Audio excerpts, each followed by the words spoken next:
Thanks for joining us for another episode of Love, Marriage, and Everything in Between Countertop Talk. I'm Chef Shan. I'm Mr. Official. Episode 31. Yes. Thanks for tuning in. Yes, thanks for tuning in. How was your week? My week was actually excellent. You know, I had a good week, a productive week. Mm-hmm. I'm back in my workout groove. You know, Last week it was like I took the week off. So just getting back in the swing of things, want to get some good weeks in before Thanksgiving. Absolutely. Because usually this time of the year, I would say we've been kind of stress free since COVID, because usually this time of year, we're trying to get in shape. Yeah. But I feel like, you've always been in shape, but like... No, I done had my moments, but I would say this year I am in shape. But I think most people this time of year is like, when the first of the year start, I'm hitting the gym. So yeah, I think it was a good week. You shipped out some maple sauce for your business, so that's doing well. Good week for me. Decent week in the gym, but some workouts. That's what I feel like that dictates my week. Your workout? If I'm able to get in a workout routine. But the times that I'm not, obviously, is business. But I feel like I have better weeks when I'm in that 2-hour a day mode, and then maybe a luxury workout at the end of the day or something. Man, I love when we are able to work out 2 hours a day, because it's needed. Like, workout is good physically, of course, but it does so much for your mental. Yeah. It really helps me out. Especially when you start your day. I think that's like, when we were younger, I remember I used to struggle going to the gym after work, because like after work, you're like shutting down. But then for me, it was like shutting down in Maryland. When you get off of work during the winter, it's dark outside. And then you got to go hit the gym, and then you're not eating till after the gym. So that was kind of chaotic, but just starting your day, going to the gym, getting that vitamin D, it's really a good start to the day mentally, but also the physical, perks as well. So let me ask you a question, because when I'm in the gym, that's where I get my best ideas. So are you like that, or are you not thinking about being creative or business? I'm not thinking of business or being creative when I'm in the gym. Okay. I'm literally in the gym, trying to get through the workout. Now I might be watching like sports or something like that. Not trying to get through the workout. Meaning because there's some parts of my workout. I love working out, but there's some parts I don't like doing. Oh, okay. So I just try to keep the synergy going to get through my workout. But so for this week's first thought, there was a TSA agent that was on CNN. And it actually brought a lot of clarity. We're still in a shutdown. This is day 41. No, the shutdown is over. Oh, the shutdown is over as of right now. I saw earlier that they had signed four Democrats had signed. Eight had signed. Okay. In the Senate. So it's officially over. Yeah, because it's now going to the House, and they have all the votes. Gotcha. But still. Yeah. So. Yeah. Thank you for sharing that. The TSA agent had made mention, because there was a lot of chatter about TSA agents calling out sick. Yeah. So are you going to talk about what Trump said? I will, if you can find that. But I want to talk about this. So I didn't frown upon those people because of it, but you were hearing it. So he eventually said he wanted to clear the air that agents are not calling out sick. Agents are calling out because they don't have the gas money to get to work. Childcare is an issue. And when we know about that, like, if you lose your spot in a childcare facility, even when the shutdown is over, you may not get that spot back. Oh, yeah. You want to be on a waiting list. Absolutely. He has said some people don't have the funds to cook, to buy groceries, to have lunch at work, etc. So, I'm glad he shared that, because that is what our government workers, TSA workers, were going through. And the media was kind of spinning it as if these people are just calling out. But at the end of the day, they're not getting paid. Right. How many people are going to work and they're not being paid? So I'm glad And I'm fortunate that the shutdown is over. We both know people that have been impacted by that. But I hope that we do look at things from a different vantage point as well. During COVID, there were so many concessions for people. And I knew that eventually the tide was going to turn. Mm-hmm. I hope that all of us have seen like what our government is capable of. And I like to tell individuals that I coach, look at your job as a person. Mm-hmm. Suppose that person flake out. We all know people that flaked out, say they're going to do this for you, and they flake out. So look at your employer as a person and say, if they flake out and say, hey, I'm not going to give you $3,000 in 2 weeks, try to put yourself in position where you can at least last. Something I know my mother used to always tell me is that you want to have 6 months of your bills in reserve. Mm-hmm. Now, I know that's harder to do in this day and time with everything that's going on, but you can try. Maybe it's not 6 months, maybe it's 3 months. But I say all that to say is that put yourself in position, God forbid, as best you can put yourself in position where if something like this occurs again, that you can make it a month, you can make it 2 months, you can maybe make it 3 months. And everybody needs a backup plan. I don't care how great life is for you. Everybody needs a backup plan. So use your employer as your investor until you're ready to fly on your own. If you're not ready to fly on your own, or you don't want to, because there's some people that have the opportunity to go into entrepreneurship, but they say it's not for me. Right. Save your funds. When things are up, don't just blow it all, because at some point things are going to go down again. That's just a part of life. There's ups and downs. So it doesn't mean you don't treat yourself. It doesn't mean that you live fearful, thinking that I can't spend anything because I don't know the next time there's going to be a shutdown. I don't know if I'm going to lose my job. I don't know if my company's going to be bought out. But try to be responsible when things are up, to prepare and have a suitable nest egg for when things are down. So, that was that's my first thought. But I'm glad that TSA worker did come on CNN to explain. And I take my hat off to the people that were still working without getting paid. But I send prayers up for the people that weren't working, because I understand it. 10 out of 10 people aren't going to show up for a job if they're not getting paid. I mean, absolutely. And I know a lot of people said that they weren't able to, like you said, because of childcare, gas, and things of that nature, like real world situations. But Trump stated that, he said, for those air traffic controllers who were great patriots and didn't take any time off for the Democratic shutdown hoax, I will be recommending a bonus of $10,000 per person. So we don't know if Trump is going to do that or not. Go ahead. You going to say something? I'll wait till you finish. No, I'm just saying that we don't know if he's going to say that, because he have done a lot of things, right? Mm-hmm. He's just done it. So he doesn't need to get approval. So why would you recommend a bonus? Just give the bonus. Keyword, recommend. Yeah. Because when all of those federal workers were laid off, remember they backtracked. The government said, well, we didn't say fire. Mm-hmm. We said we recommend that you let some people go. So it's just like a car salesman. Oh, my warranty's 5 years. Yeah, it should be 5 years. And it's giving car salesman. Yeah, he definitely give greasy car salesman. Keyword, and for what, what do you think he'd be a car salesman? Like a Chevy dealer or something, a GMC? I would give him like an old, car dealership, like on a corner. Pulaski House. What's the max of the cars that he would sell? Maybe like 9, 10 max. Yeah, so keyword is recommend, because it sounds good for TV, but it's a difference in recommending and actually getting 10K. So let's see what happens. Yeah. So what's your thoughts on the shutdown being over? People from the Democratic Party actually voted to pass, Right. Yeah. I think it was the right thing to do, because right now it's November.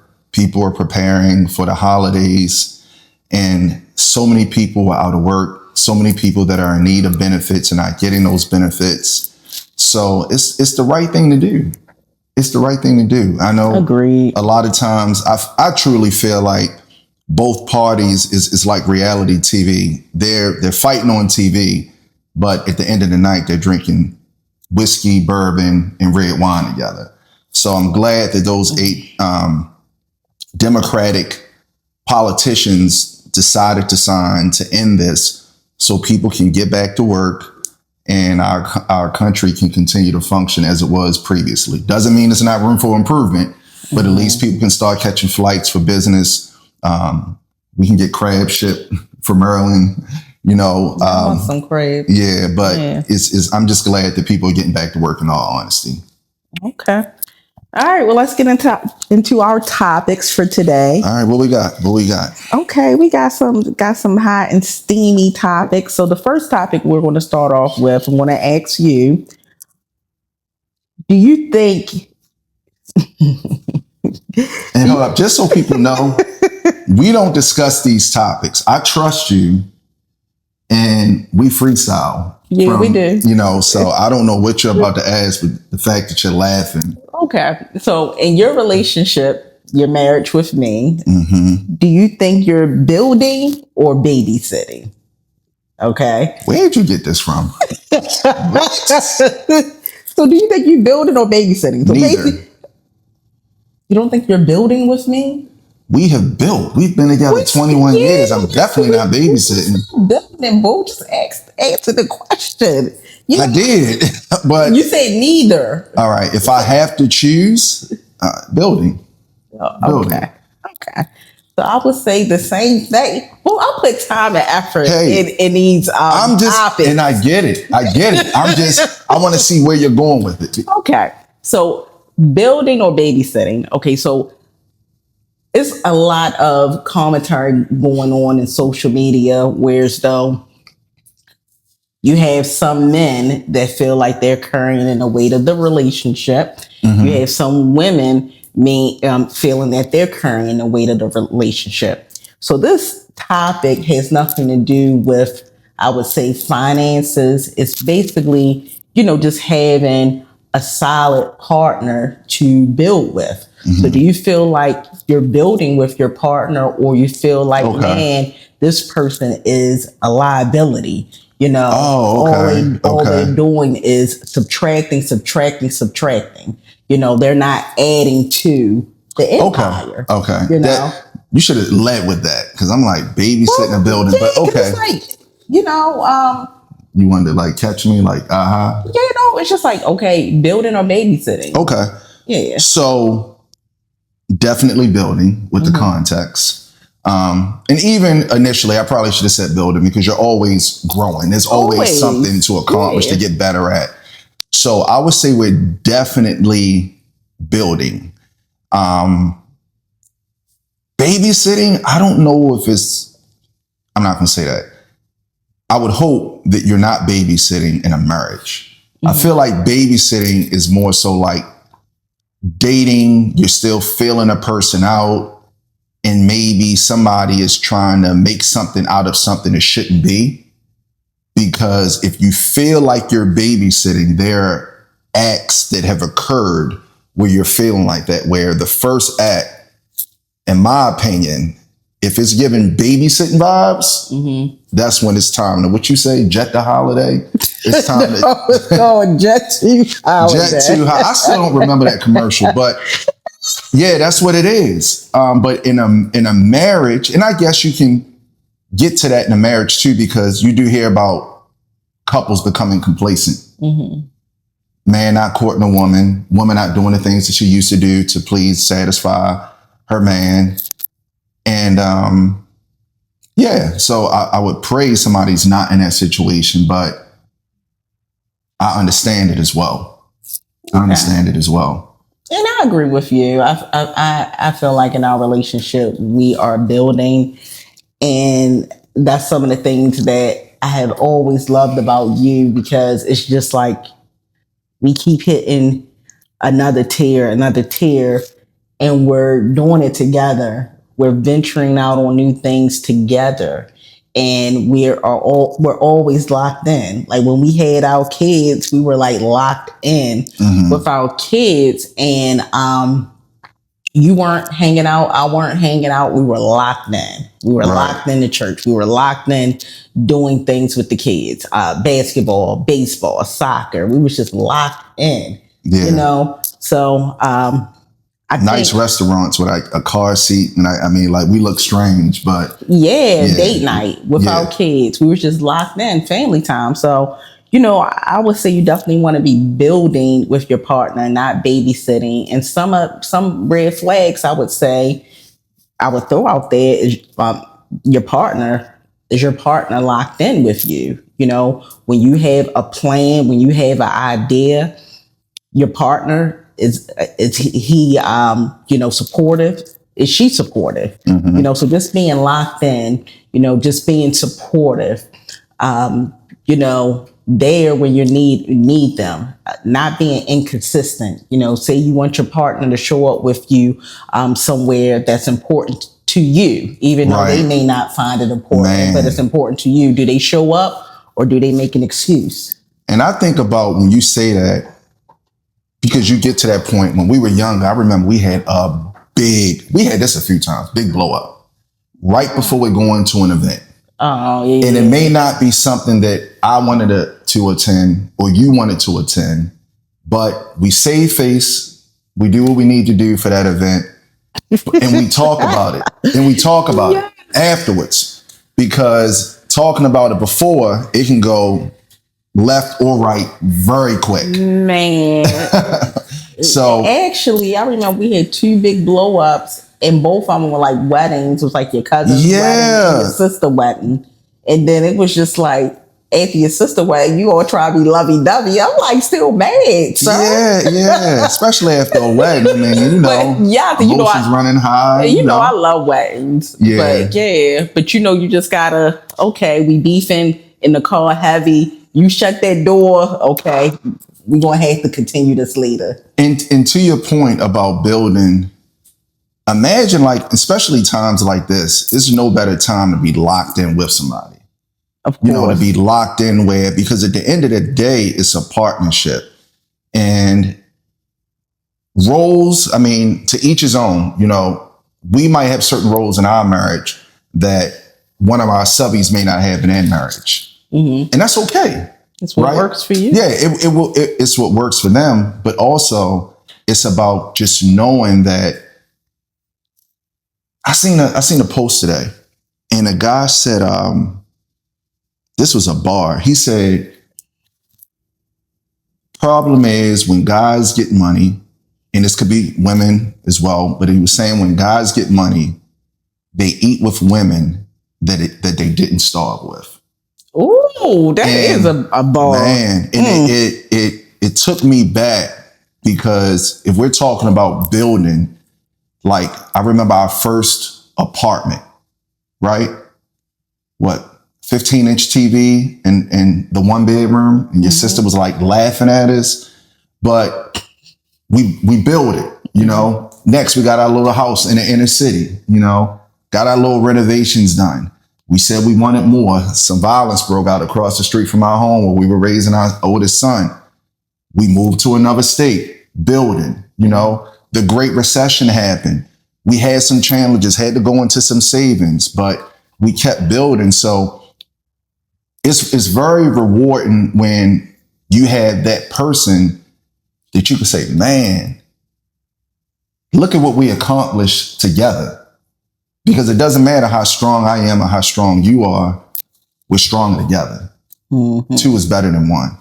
So, yeah, I would definitely say you're building. And to my first answer saying we're not doing either, neither is really incorrect, because there's always something you could work on. Like we always have something that we could work on to continue to build together. You know, we talk a lot about legacy now. When we have grandchildren and what we want for our children. So we're still in the process of building that. We're still in the process of building our channel. You know, we didn't think we would be here. So we're building that, our media presence. So it's a great thing, because I was thinking today, I was like, man, it's episode 31. And we talk about this a lot. And I know everybody that watches our channel, we always talk about how long it took us to get the podcast off the vision board. But I cannot believe that we are 31 episodes in, 110 subscribers. We're thankful for all of you. Very thankful. Yeah. Thank you.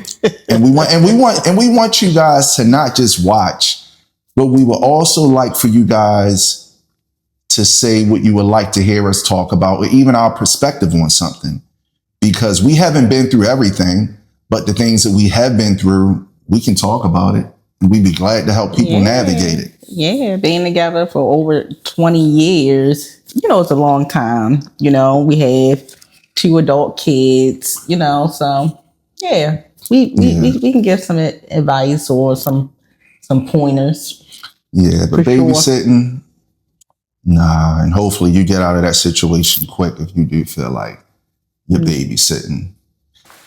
All right, so what we got for our next topic? Okay, so our next topic kind of goes to the first topic, goes along with the first topic. So should couples combine money or keep everything separate? That's a good one. But I would definitely say they need to combine, put everything together. I don't believe in being married and keeping things separate, because that's just the beginning. Yeah, I know. I know you say that a lot. But I would say if you're babysitting, then you need to have a separate account. Go ahead and have a separate account. I see what you did with that. Yeah, have a separite account, a rainy day fund. Just look at it as your just in case for the both of y'all. If you babysitting. Yeah, and it take me back. I remember when we got married, it was 2 days after we got married. We got married on a Saturday. And I think that Tuesday, you had already had an appointment set up at the credit union. So I definitely agree with combining. And that was quick. But when you're married, it's like, I look at it like you're all in. Some people may not agree with that, but I think it was a family member that told me, you never let the left hand know what the right hand is on. Folk always find a way to use the scripture, flip it to what they want. Yeah, to keep things separate. Right, but they wanted me to keep my money with them and us not combine. I said, I'm not starting my marriage like that, because I'm starting with a lie.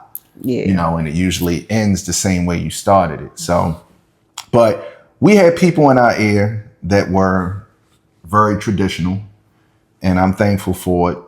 A lot of the stuff they said was right. Yep. And we kind of had to weed and go through the weeds of what we wanted to keep and what we didn't want to keep. But for the most part, we did what worked for us.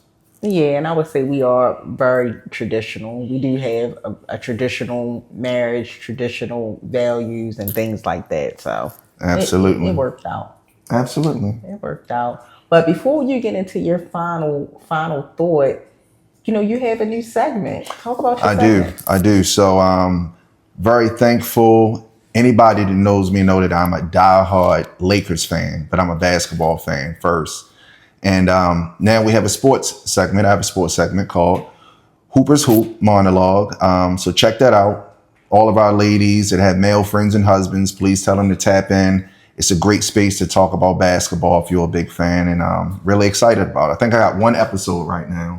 Yeah, if you don't mind me asking, why did you choose the title Hooper's Hoop? Because that's what hoopers do. We hoop. We hoop. And I think any hooper that really hoops knows that line. It's that simple. Hoopers hoop. Got you. So. Got you. Yeah, that's the method to the madness. But I'm excited about that segment, so make sure you tap in. But before we go, well, I would say a part of the final thought, because today we were talking about the government shutdown. We were talking about family. We always talk about family, but right now I'm asking everybody, the holidays are coming up. Save your money, connect with family. But what I want to ask you is, how many times would you say is enough when you're trying to reconnect with a family member that maybe you had a disagreement with, you guys never got over it? what's the number where you would say, okay, I've reached out this amount of times, they're not cooperating, that's it for me? I would say it's not a set amount of time. You know what it says in the Bible: 7 times, seven. Yeah, 77 times 7. So Yeah, he's basically saying you shouldn't be counting it. yeah. So I think you got to go off of what the Spirit is telling you. Should I reach out to this person? Did this person hold value in my life?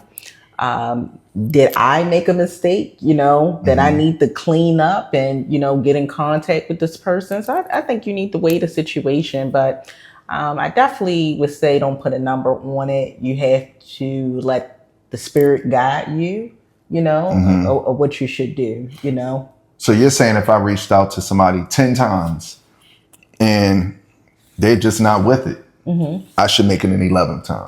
That's what you're saying. I'm saying this: if you have a connection with God, with your God or whatever, what is the Spirit telling you to do? Because sometimes you'll have a push to reach out to somebody, and you don't even know where that push is coming from.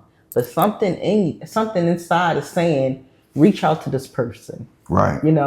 Get in contact with this person. So that's what I'm saying. You have to have that feeling. But if you don't have that feeling, if you're going off of your own understanding, you're just calling that person. I mean, what do you keep calling them for? They're not returning your phone call. So what is giving you that push to want to keep calling them? It has to be within, like, the spirit, something that's pushing you to reach out. That's a good point, because I think a lot of people go off of memories, like, oh, well, we had so much fun together. That's my sandbox, day one, etc. But I agree. And yeah, because I mean, you don't want to just be reaching out to somebody like the person on the other end know you are reaching out to them, and they're not returning your phone call or calling you back for a reason. But if you did something wrong, if you wronged the person and you're having that pull to, okay, I got to make things right, then it's no limit. I agree. So, I mean, I think that's a great final thought from you. So this holiday season, we are saving our money. We're being wise with our money, and we are connecting with family, because times like this that our country is going through is always better when you have that big mama's house Sunday dinner type atmosphere. We can create that. We can't dictate, or we can't control the government shutdown, but we can control creating our atmospheres. So if you are at odds with someone in your family, and as Chef Shane said, the Spirit is pulling you to connect with them, because I mean, at the end of the day, we're all that we have. So until next time, we appreciate everyone. Continue to like, subscribe, and share, and keep dreaming, because when you stop dreaming, you stop growing. Yeah, so be safe and be blessed, and we'll see you next week.